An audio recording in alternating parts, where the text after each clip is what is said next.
Hello, everybody. My guest today is Luke Yankee, who is a playwright, director, author, and now a professor at several colleges here in Southern California about theater. And Luke and I have known each other since the late 90s when we were so very young. And gosh, a long time. Anyway, we've worked on several projects together with me as a Foley artist and Luke as director and playwright.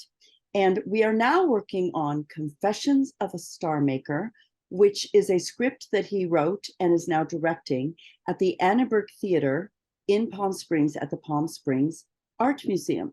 And we're doing this on September 17th, which is a Sunday afternoon. And it's a really wonderful show. It is, as Luke would call it, a gay film noir. I'm going to let him tell us all about it. But before I do, I just want to say that I believe you had this beginning as a television script. And before we get into it, I thought it would be fun to discuss, Luke, your interest in Foley in theater, using it as a device in theater, your interest in performative film sound, why you wanted to use it, because when we first started out, it was when we did a show called Wicked City Blues, where I was the performance with a Foley Artist in it. And it was a similar kind of device, but it was a musical. And I want to know more about how you made this transformation, why you decided to transform this into this sort of play, how you got started doing this, and a bit of your background. So let's get started hearing a little bit about you and then talking about the show. And here we go. Okay, that's a bunch of different questions all rolled into one, but I'll do my And that's best. exactly right. And why not? So you want to hear about a little bit about my background first? Is that what I you? would love to hear a little bit about your Great. background, as if we have never met. Just as if. Yes. So, I grew up in the theater. My mother was an actress named Eileen Heckert, who won an Academy Award for the film Butterflies Are Free and is in the Theater Hall of Fame. And so I started acting when I was very young. I got my Actors Equity card when I was 15. I was in SAG-AFTRA by the time I was 17. I studied acting at Juilliard. I ran 2 regional theaters. I assisted and directed 6 Broadway shows. I was a protege of the late, great Hal Prince, who won 21 Tony Awards, more than anyone in history. And now In other words, you're a neophyte and you're just getting your little tap shoes going just right now. Just a slacker, that's me, Vanessa. I know So, you're an underachiever, and I really wanted to talk to you about that, darling. well, you got to start somewhere. So I now, in addition to being a successful playwright and director and kind of at regional theaters, mostly all over the Southern California area, I also am the head of playwriting at Cal State Fullerton, and I also teach playwriting and musical theater at Chapman University, in addition to guest directing at other colleges all over. But one of those colleges is one of the previous shows we did was a radio play version of The Shop Around the Corner, which was great fun. Mm-hmm. And I think this kind of segues into your next question about my love for Foley and the way I love to use Foley in shows whenever I can. And I find that, especially when one is doing, several of these pieces have been radio plays. So of course, Foley lends itself perfectly to that. But absolutely.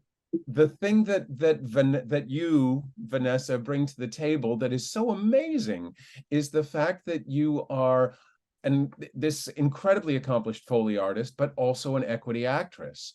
So one of the things that I absolutely love when we'll be doing a show together, and I saw this in the first one, we did Wicked City Blues together, which was a number of years ago at this point. And so you would be doing some crazy it was sound. at the Tiffany Theater. That's right. That's right. Yeah. And you'd be doing some crazy sound effect with a washboard or something, and the audience would start laughing, and you would suddenly shoot them a look like, what the hell is your problem? And then you would just keep on going with what you did, which adds so much and is absolutely just such a brilliant touch. And one of those things that I think only you could do, just with your incredible acting background as well as your Foley background. But one of the things that about Confessions of a Star Maker is when George Sinatra, who, yes, is a relative of Frank's, who is the head of special events at the Palm Springs Art Museum, the Annenberg Theater, I mentioned that I wanted to do this radio play and that I had this wonderful Foley artist who was going to do it. And he's like, oh my God, you mean that thing where like they make sounds from like washboards and saws and all that kind of stuff. That's incredible. I'm so excited. I can't wait to see this. So for people outside of the industry, not Right. that he's entirely outside of the industry, but people who are unaccustomed to Foley, it is so exciting to them. And it's just such a unique element that people absolutely love. And so when I tell people that, I have this really fun film noir murder mystery radio play about the dark underbelly of 1950s Hollywood, and I tell them that there is Foley in it, and that I've got one of the top Foley artists in Hollywood who is doing it, they're like, "Oh my God, where can I buy tickets? That sounds amazing. Where can I sign up?" So that's one of the many things you have added to this project. Well, that's really sweet of you, and I really appreciate that. And thank you so much. And your check's in the It mail. just happens to be true. But I am How much I curious. love you. Thank you. But I am curious, what gave you the idea of making it transition from being a television script to something that you wanted to do in theater? So the television script won several awards at New Works festivals and that sort of thing. And I realized a number of things. First of all, because it's a period piece, it's very expensive to do a And for period. people watching this, will you tell them what period it's set in so Yeah, that they get a sense of that? it's set in the 1950s, and it's about the dark underbelly of Hollywood in the 1950s.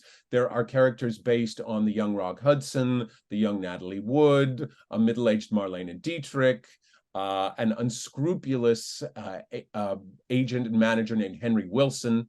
So it's set very much in the early 50s.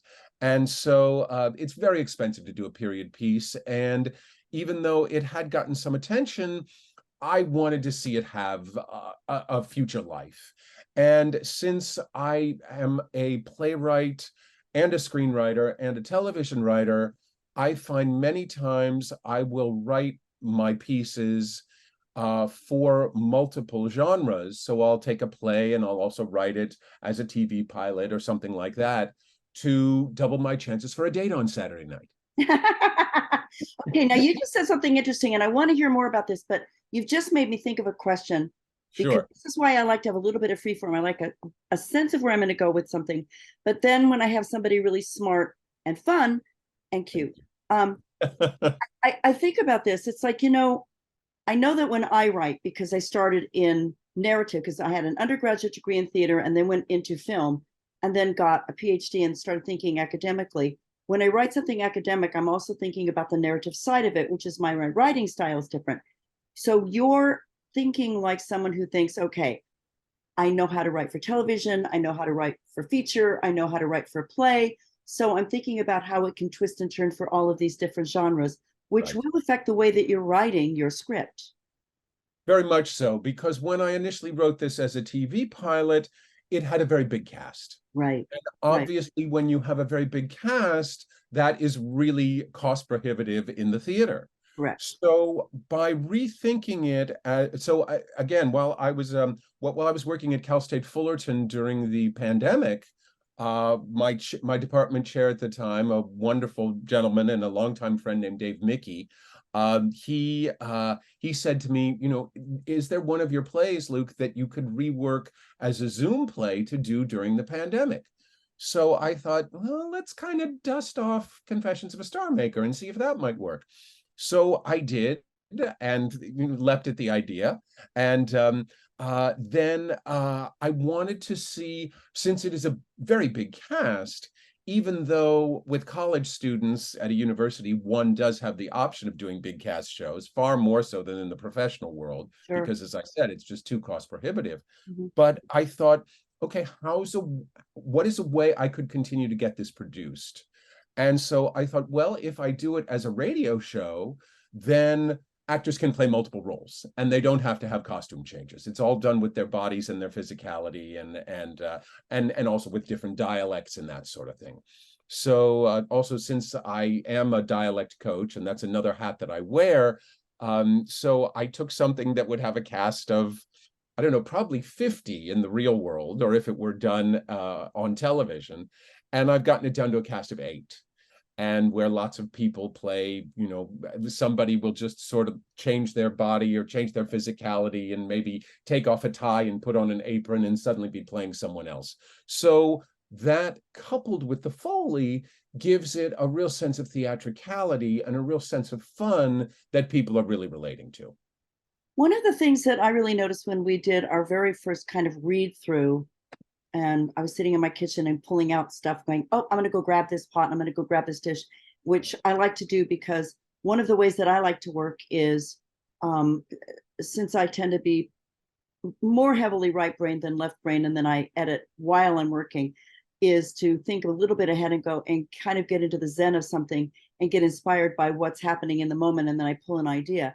So that's why I was working in my kitchen when we did the original read through. Of course.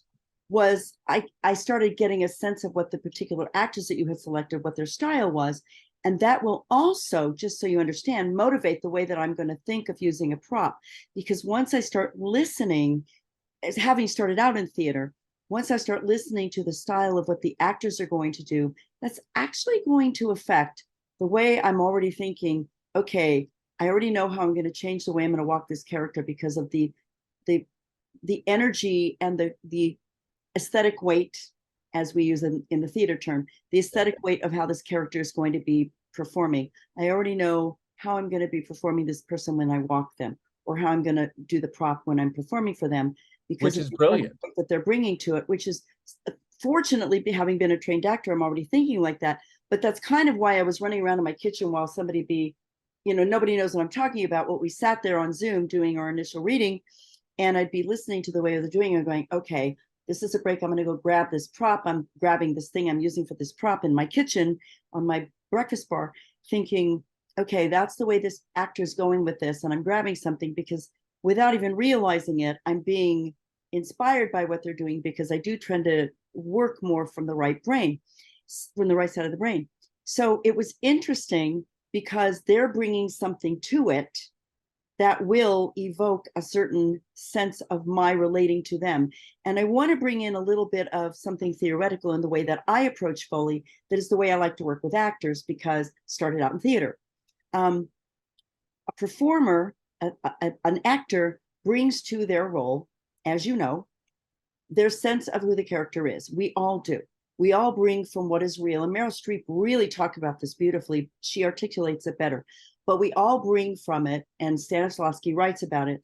We bring that which is organic. We bring it out, and we all hook into something real in us. Well, as a Foley artist, that's what I do. And not all Foley artists approach this the same. We all bring not at all from it. But for me, I bring myself as a musician, as a dancer, and as an actor, but mostly musician and actor. I bring to it my sense of auditory musicality, and then myself as an actor. But when I'm working from what I see on film or in theater, what I'm doing is bringing, what are they bringing to this? And then I'm letting that inform what I'm going to do with what they do. So when someone interviews me, oh, what did you do for this? Or what would you do if you were going to do this?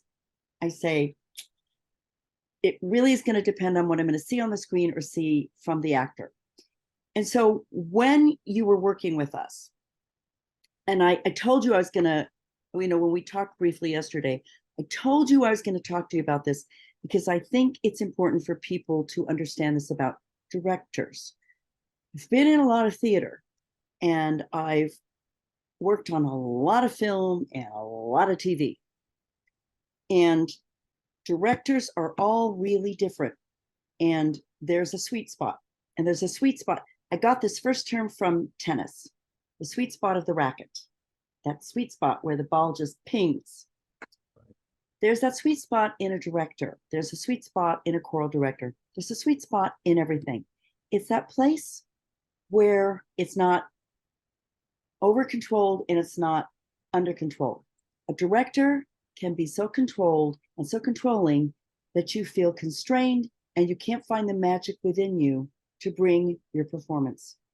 And there's the director who under controls and doesn't give you any sense of what they want, and you're all over the place, and you feel like you have nowhere to, you don't know what to bring to it. And now I've done Foley so much, and I've sung so much and acted so much where I can bring something to it, but it might not be what they want. What is wonderful about working with a director like you, and I think you're very good at this, is you know what you want, and you know what to give to us, but you don't over control so that we are constrained, and you empower, but you do know where the lane is. Mm-hmm. You know how to keep us in our lane, but not control so that we are feeling controlled and unable to breathe. And Thank you. and I think that's really important. And I'd like you to talk about how you got to that. Sure. Thank you. That's a lovely compliment. Well, as I mentioned earlier, one of my mentors was the great Hal Prince.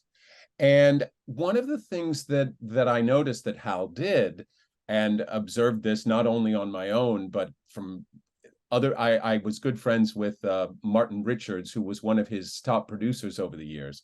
And he used to talk to me long before I worked with Hal. He would talk to me about the way, and Hal would say to somebody like Angela Lansbury on Sweeney Todd, for instance, he'd say, well, darling, for this moment, come in tomorrow and bring me 5 choices. So my point in that is that he trusted what his actors would bring to the table, and he hired really good people. So with you, for instance, I feel in such good hands. And needless to say, when it comes to Foley, you certainly know your stuff. And also, you've got your actor instincts as well. So again, I know not all directors work this way, but for me, it would be foolish not to listen to you or not to listen to my actors. And sure, especially in a case like this where I'm directing the piece that I also wrote, I have a strong vision in my mind and a strong sense of what I think will be the best choice, but I'm certainly open to other choices, and certainly open to those wonderful aha moments and those epiphanies that one has in rehearsal when it is a collaboration. And I think it really needs to be a collaboration. I mean, there are some directors, one a very famous regional theater director of recent times, and who should remain nameless for the moment. But I know several people who worked with him, and he would say things like, now on that line, lift your right hand and move your index finger this much. I mean, he was dictating absolutely everything. And yes, that's a legitimate way to work, but it's not the way that works for me. Yeah, I would even say it. I would have to say I'm not sure it's a legitimate way to work, because as soon as you start constraining anybody, yeah, you're killing whatever instincts they might have that might bring something remarkable to it. And I know that when I have worked with students or other Foley artists that I've had to mentor or guide, my feeling is give them as little as you have to give them to bring out the best in them. And if they start to go awry, just give them a tiny bit to bring them back in. right. But I know that and I will just relate it to me as a Foley artist, very rarely will there be someone on the stage that tells us what to do. Sometimes we've had someone be on the stage who thinks they will tell us what to do. It never goes well, because as soon as they think they know what to say, they're going to start over directing. And as soon as you start over directing, you are causing people to doubt their own instincts. Yes. So as soon as you start to cause someone to doubt their own creative instinct, you won't get their best stuff. And yet, I know Foley artists who will defend some people we've worked with or they've worked with who did that because they were valorized, and they would say, oh no, that was great, it was great. And I'm thinking, okay, I won't say a word, but it really wasn't, because you're just keeping the myth going. But in reality, you weren't giving them your best stuff, you were just keeping the myth going. And that's a shame, because in reality, you need to let people breathe to get their best stuff, and just pull them in a little bit if they're getting outside of where it needs to go to support whatever the narrative is. And in sound, what it just means that it's not supporting the overall vision of the sound design or the actor. For me, the directing, in film, the story and the director's vision and the actor's intent. So when I'm doing a film, for example, I'm thinking, okay, what was the writer's intention, what was the director's intention, and what was the actor's intention? And then what is sound design doing? And I just don't want to clobber any of that.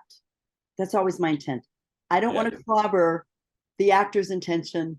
I don't want to clobber the director's intention. I don't want to clobber the screenwriter's intention. And I don't want to clobber the sound designer's intention.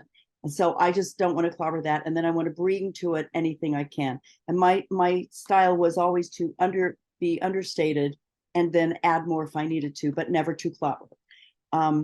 So I am always grateful for someone who will allow artists to bring their best stuff and then only rein them in when it gets to clobber something. Because I do agree with you. In general, well, I personally think actors are heroes. I agree. I think it takes a great deal of courage to try to embody a character and bring something real to it. I think, and musicals, people disparage musicals, but musicals are my expertise, and which is why I'm grappling with my first one that I've written, which is almost ready to really do. I have a little more work to refining the libretto, but it's very close. The songs are done. The songs are great. I'm still tweaking the tiny bit in libretto before I start really getting it out there, because I'm still refining some final pieces of it. But musicals are my bag, and actors are such heroes because they put themselves out there and they let themselves be vulnerable and show a piece of humanity, and they take that risk. Yes, I agree. Yes, and I think most people don't understand how scary that is. It's true. And trusting yourself to a director to not crush you. Right. And of course, you and I both worked with a lot of students as well, so that's a very different thing. Yeah. I mean, it's and one has to mold their performance and shape their performance a bit more than one might with with seasoned pros. For instance, two of the actors in Confessions of a Star Maker, Tim Ewing, who plays the leading man, has serious Broadway credits. He did Mamma Mia on Broadway. He did falsettos off Broadway. I'm an incredibly talented man. And we were rehearsing some scenes the other day with him and with an extraordinary man named Wayne Bryan, who was, in addition to being the artistic director of Music Theater of Wichita for, I believe, 34 years, and directed many shows there and played a lot of the leads there, he has some serious Broadway credits as well. So, when you're working with two pros like that, it's like, okay, let's run the scene, and you just sort of let them do it and trust their instincts. And then it's like, okay, guys, let's explore this choice. What would it be if you tried that there? And just kind of let them go. And again, when you're working with people of that caliber, I can, it's lovely for me because I can sort of sit back and relax and let them do their job. I also think, and you mentioned students, when we did Shop Around the Corner during the pandemic, I love working with students. I just love working with students, and it was so much fun doing that with you. It was really just a pure pleasure. With the only downside was the drive in, because the traffic was awful and there was rain and it was crazy, and the pandemic made it harder. But working with the students and then working together, and I loved how collaborative you were with me, and I really appreciate that. That was very generous of you. The way that you deal with students is so kind and so generous. Thank you. And allowing students to work with professionals, as you are in this particular production, where young people are being allowed to work with professionals, and then they are feeling more confident. And I do want you to be able to say to everyone listening to this podcast, because it's going to be out in time for people to buy tickets, that it's going to be at the Annenberg at the Palm Springs Art Museum, the Annenberg Theater. 2:00. Yes, 2:00 on Sunday the 17th. And you can get tickets. I believe the website is psmuseum.org/events. Yes. And you have had a magnificent flyer made, and you're very good at making sure people know about this. I always say to you, every time I get together, I say, I wish I had this particular strength of yours. It's not a strength of mine to remember all the different ways that you need to let people know about things. It's never been my strength.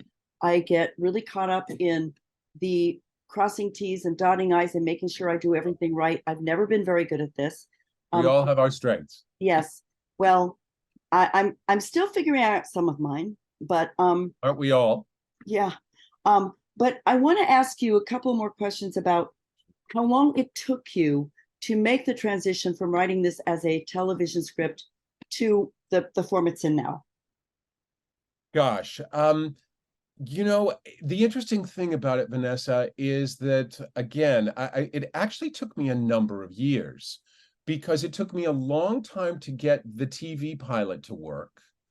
And I also wrote a Bible of other episodes, and sort of for those of your listeners who might not know what that means, in television, you'll write, say, like the main episode and then maybe one other episode, and then what executives want to see is they want to see maybe a couple of sentences of how the series will evolve, what twists and turns it will take, and it's referred to as a show Bible of just kind of where it will all go. So I created one of those, and which also gave me fodder for other things to add to the play. But even though I got, as I said, the play won some competitions and that sort of thing, some writing, pilot writing competitions, and was a finalist for the Sundance Screenwriters Institute and all of that. It wasn't until I adapted it as a play that it really felt like it worked. And so, and then I started sending the play out, and it just, at the risk of tooting my own horn, every time I send the play out to another competition, it wins another award.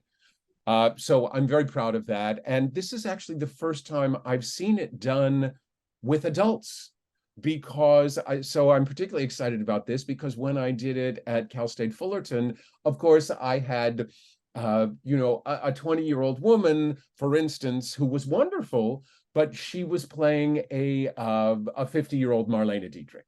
Right. So to see it actually played by, a woman with some, I have to be careful here, I don't get myself in hot water with my actress, but a woman of substance, a woman who— A mature woman, and she's yeah, wonderful. exactly. What made Yes. you decide? But what made you decide to do it as a radio play? It's actually a stage reading radio play-ish thing, because it's not really a radio play the way we're It's a doing bit of a hybrid, yes. right. But what made you decide to do it as that instead of a play? Well, again, as I said before, because it would have way too many characters. So this And way you have a staged reading of actors and you have the sound effects. So we use the conceit this way to have it be economically feasible, but then we also have the fun of it having the fun of the Foley artist, which makes it, and I think also, and this is something I want people to understand, the audience gets a different kind of investment when they see the sounds being performed. It absolutely. isn't just that there's the Foley artist there, but there's an investment that the audience gets when they get to see how sounds are performed. Because one of the things we do, and we'll put a button on this by adding this little piece to it, not only am I I think you have me doing some singing there and a few lines, which gets fun for me. By the way, thank you for letting me do some lines and some singing. But we have some recorded sounds so that there are things that I can't do as a Foley artist that need to be recorded. So there's actually engineered recording sounds. But the audience gets the fun of seeing performed Foley, which everybody loves to see, which I guess at this point I'll plug the musical I'm writing, which is called Holy Foley, written differently than WHOLE-Y Foley. It's HOLY Foley, Holy Foley, my musical that I'm finishing up, because people love to watch Foley. And it's based on stories from my book, The Foley Grail, based on real things I've done as a Foley artist. Which is brilliant, by the way. Your book is amazing. It's the Bible on how to create Foley. It's wonderful. Thank you. And by the way, your book about playwriting, I'm starting to thumb through, and admittedly, I'm going to now, before I go back and do the final little tidbit revisions, we'll be making sure that I'm following Luke's tidbits to make sure that I know what the heck I'm doing.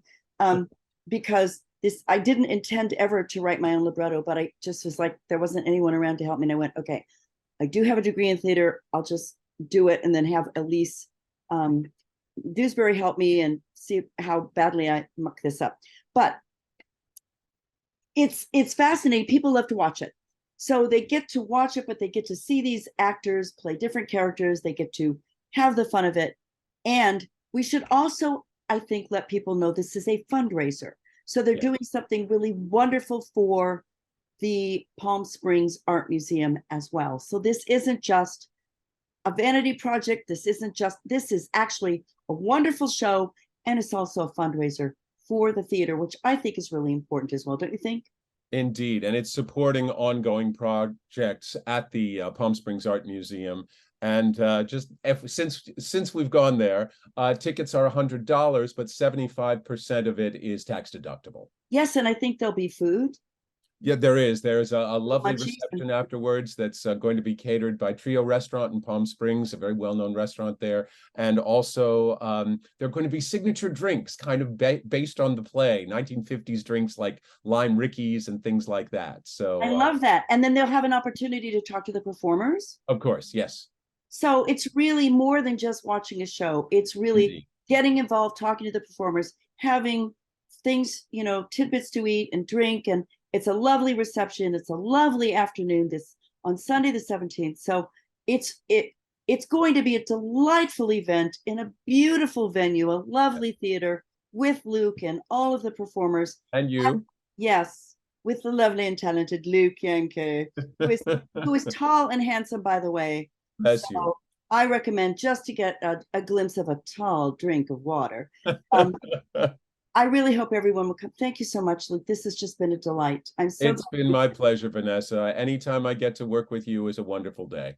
Well, I would have to say the same is true. And I'm just so glad that we're only in our 30s and we have just decades ahead of us. Absolutely. Okay, well, thank you for being my guest. And for everybody, this has been Luke Yankee. And please join me again next time. And we'll see you here at Holy Foley. Thank you, Luke. Thank you.